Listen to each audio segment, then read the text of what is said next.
So the next topic which is going to be discussed is myocardial infarction और heart attack.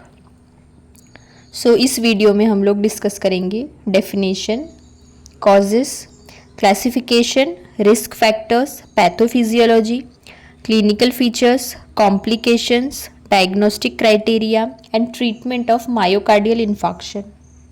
सो सबसे पहले देखेंगे what is myocardial infarction. So, it refers to the process by which myocardial tissue are permanently destroyed in the region of heart that are deprived of an adequate supply of blood because of a reduced coronary blood flow. Subsequently, necrosis or death of myocardial tissue occur. So, इसमें क्या होता है, जो heart की myocardial tissues है वो permanently destroyed हो जाती है. क्यों? क्योंकि उसको प्रॉपर ब्लड सप्लाई नहीं मिल पा रहा है, क्योंकि कोरोनरी आर्टरी जो है वो उसको प्रॉपर ब्लड नहीं सप्लाई कर पा रही है, जिसके वजह से मायोकार्डियल इस्चेमिया होएगा, जिसके वजह से सेल की डेथ होना शुरू हो जाएगी और हार्ट के मायोकार्डियम में जो टिश्यूज़ है वो परमानेंटली डिस्ट्रॉयड हो जाएंगे. So this is myocardial infarction और हार्ट अटैक. सो इसके कॉजेज़ देखेंगे कि मायोकार्डियल इन्फार्क्शन होता क्यों है. So first is atherosclerosis. So अगर आर्टरी की इनर वॉल पे दैट इज़ इंडोथीलियम में अगर कोई फैट का डिपोजिशन हो रहा है, जिसके वजह से ब्लड वेसल्स का नैरोइंग होना शुरू हो जा रहा है, उसमें से प्रॉपर ब्लड फ्लो नहीं हो रहा है, तो उस कंडीशन को कहा जाता है एथेरोस्क्लेरोसिस. सो ये वन ऑफ द कॉज है मायोकार्डियल इन्फार्क्शन होने का. देन सेकेंड इज़ थ्रोम्बोसिस और इम्बोलिज्म. सो ब्लड वेसल में अगर कोई फैट का पार्टिकल है, अगर कोई वो ब्लड वेसल में ट्रैवल कर रहा है, तो उसके वजह से ऑब्स्ट्रक्शन होने के चांसेस बढ़ जाते हैं. अगर ब्लड वेसल में ऑब्स्ट्रक्शन होएगा तो ब्लड सप्लाई प्रॉपर होगा नहीं हार्ट को, जिसके वजह से इस्चेमिया की कंडीशन हो सकती है. Then third cause is vasospasm. Vasospasm means narrowing of vessels. Vessels की नैरोइंग होना शुरू हो जाती है due to increased sympathetic activity. जैसे कि कोई अगर इमोशनल स्ट्रेस वगैरह है, इससे अगर सिंपैथेटिक एक्टिविटी बढ़ रही है तो वेसल्स की नैरोइंग होना शुरू हो जाता है. वेसल्स में अगर नैरोइंग हो रही है तो ब्लड सप्लाई प्रॉपर तरीके से नहीं होएगा, जिसकी वजह से it ultimately leads to myocardial infection और हार्ट अटैक. देन हीमोरेज और एनीमिया की कंडीशन की वजह से भी हो सकता है. अगर ब्लड में हीमोग्लोबिन का अमाउंट कम हो रहा है तो हार्ट की मायोकार्डियम में ब्लड सप्लाई कम होएगा, तो it ultimately leads to myocardial infarction. So these are some causes. Then we are going to discuss classification. So there are different type of classification according to different things. First is according to degree of damage, second is according to layers of heart muscle involved, then third is according to location of heart muscle involved. So सबसे पहले हम लोग discuss करेंगे according to degree of damage. मतलब damage तो हो रहा है लेकिन किस लेवल तक डैमेज हो रहा है. सो इसमें भी 3 कंडीशंस आती है. First is zone of infarction, second is zone of injury, third is zone of ischaemia. So सबसे पहले देखेंगे जोन ऑफ इन्फार्क्शन. इसमें क्या होता है, हार्ट मसल की डेथ होना शुरू हो जाती है.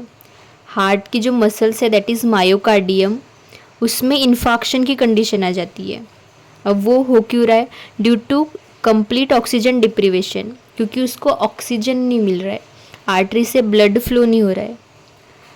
अब ब्लड फ्लो कब नहीं होएगा, जब कोरोनरी आर्टरी कंप्लीटली ऑक्लूड हो जाएगी या फिर ऑब्स्ट्रक्शन कॉज करेगा. अगर आर्टरी में ऑब्स्ट्रक्शन है तो ब्लड का फ्लो मायोकार्डियम में प्रॉपरली नहीं होगा, जिसके वजह से ऑक्सीजन की डिप्रीवेशन होएगा और हार्ट मसल्स की डेथ होना शुरू हो जाएगी. सो this is zone of infarction. अब इसमें जो डैमेज है वो इरिवर्सिबल है. अगर एक बार हार्ट की मसल्स डैमेज हो गई उसके बाद वो रिपेयर नहीं हो सकती. So this damage is irreversible. So this is zone of infarction. Then second is zone of injury. So इसमें क्या होता है, जो cells है which surrounding the zone of infarction के अराउंड जो सेल्स प्रेजेंट रहती है वो इंज्योर हो जाती है। इंज्योर तो हुई है लेकिन ये स्टिल वायबल है, कुछ टाइम तक ये भी फंक्शन परफॉर्म नहीं करेगी, लेकिन सेल की डेथ नहीं होगी, they are still viable. So this is zone of injury. Then third is zone of ischaemia. So this are the cells which surrounds the zone of injury. अब zone of injury को भी surround करके कुछ sales रहती है, उसको कहा जाता है zone of ischaemia. So this cells are viable to perform the function. So इस जोन में ब्लड सप्लाई तो हो रहा है और यहाँ जो डैमेज की जो डिग्री है वो बहुत कम है, दैट इज़ डैमेज तो हो रहा है लेकिन बहुत कम अमाउंट में हो रहा है। सो इसीलिए उसके पास की जो वहाँ की जो सेल्स रहती है they are viable to perform the function. So this is zone of ischaemia. तो अभी हमने पहला देखा according to degree of damage. Then second classification is according to layers of heart muscle involve. Heart muscle की कौन सी layers involve हो रही है उसके अकॉर्डिंग उसका क्लासिफिकेशन दिया गया है। So first is transmural infarction and second is sub endocardial infarction. सो सबसे पहले डिस्कस करेंगे ट्रांसम्यूरल इन्फाक्शन। सो इसको एसटी एलिवेटेड मायोकार्डियल इन्फाक्शन भी कहा जाता है। So it involves the full thickness of heart muscle. Heart की जो मसल्स है उसमें जो थिकनिंग प्रेजेंट होती है उसकी थिकनेस को पूरी तरीके से अगर इन्वॉल्व कर रही है तो उसे ट्रांसम्यूरल इन्फाक्शन की कंडीशन में कहा जाता है। So there is complete obstruction of coronary artery. Coronary artery की का पूरी तरीके से ऑब्स्ट्रक्शन होता है, इसके वजह से ब्लड सप्लाई नहीं हो रहा है। सो इसमें अगर ईसीजी में चेंजेस देखेंगे तो एसटी सेगमेंट का इलिवेशन मिलेगा, इसलिए उसे नाम दिया गया है ST elevated myocardial infarction. So this is first type transmural infarction. Then second is sub endocardial infarction. So इसे non ST elevated myocardial infarction भी कहा जाता है। So it involves the small area of sub endocardial wall of left ventricle, ventricular septum and papillary muscles. So ये heart की जो muscles है उनमें उसके कुछ पार्ट में ही ये इन्वॉल्व रहता है, specially left ventricle, then ventricular septum and papillary muscles, ये ज़्यादातर इन्वॉल्व होती है। सो इसमें अगर ईसीजी में चेंजेस देखा जाए तो एसटी सेगमेंट का इलिवेशन नहीं होता है, इसलिए इसे non ST elevated myocardial infarction भी कहा जाता है। So this is second type सब endocardial infarction. So this was second classification which is according to layers of heart involved. Then we will discuss third classification, that is according to location of heart muscle involved.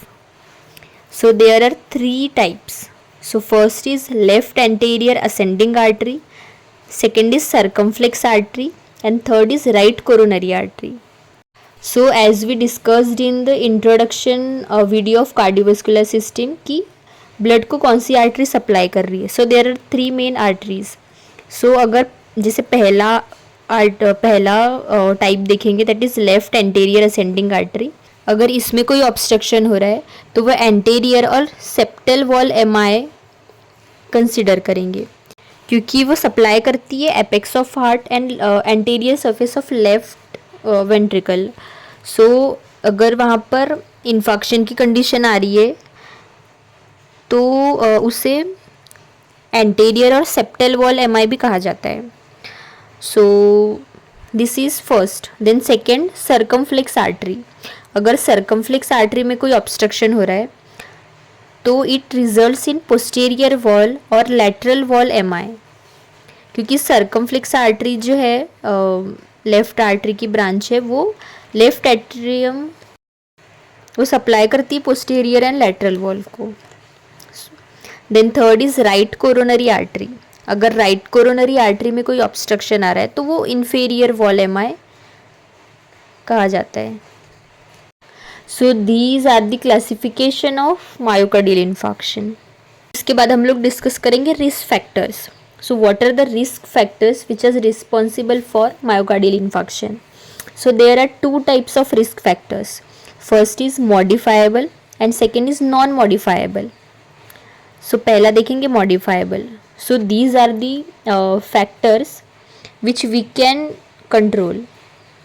वो risk factors हमारे हाथ में होता है कि हम लोग उसको कैसा ट्रीट कर रहे हैं. मतलब जो कॉजेस है जो कॉज कर सकते हैं मायोकार्डियल इन्फार्क्शन, उसको हम कंट्रोल कर सकते हैं. So first is high blood lipid level. Blood में जो लिपिड का लेवल है वो हाई मिलेगा. So this is first risk factor. Then second is smoking. Smoking में क्या होता है, ब्लड वेसल्स की जो इंडोथीलियम है उसको वो डैमेज करता है. सो इंडोथीलियम से जो सिक्रेट होता है प्रोस्टासाइक्लिन, वो प्रिवेंट करता है क्लॉट फॉर्मेशन को. सो अगर इंडोथीलियम डैमेज हो जाएगी तो प्रोस्टासाइक्लिन और नाइट्रिक ऑक्साइड सिक्रेट नहीं होएंगे, तो उसमें क्लॉट का फॉर्मेशन होना शुरू हो जाएगा जो कि ऑब्स्ट्रक्ट कर सकता है ब्लड वेसल्स को. अगर ब्लड वेसल्स में ऑब्स्ट्रक्शन होएगा तो ब्लड प्रॉपर सप्लाई नहीं होगा हार्ट की मसल्स को, जिसकी वजह से मायोकार्डियल इन्फार्क्शन की कंडीशन आ सकती है. सो इसको हम प्रिवेंट कर सकते हैं, इसलिए उसको मॉडिफाइबल कॉज कहा गया है, that is smoking. Then alcohol. Alcohol भी ब्लड वेसल्स को डैमेज करता है.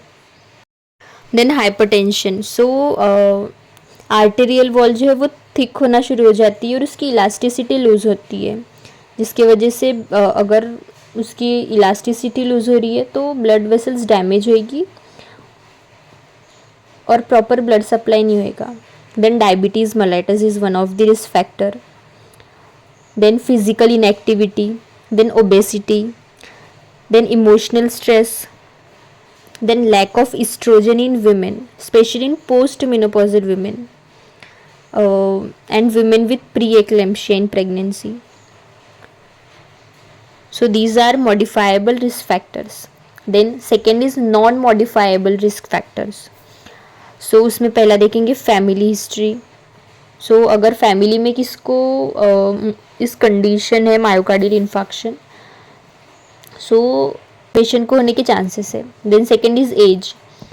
As above 40 to 45 years is the high risk for myocardial infarction. And third is specially gender देखेंगे तो स्पेशली इन मेल्स बहुत कॉमन है. Then autoimmune disease. अगर कोई पेशेंट को ऑटो इम्यून डिसीज़ है तो it can leads to myocardial infarction. So these are the risk factors. उसके बाद हम लोग डिस्कस करेंगे pathophysiology, clinical features, complications, diagnostic criteria and treatment in another part.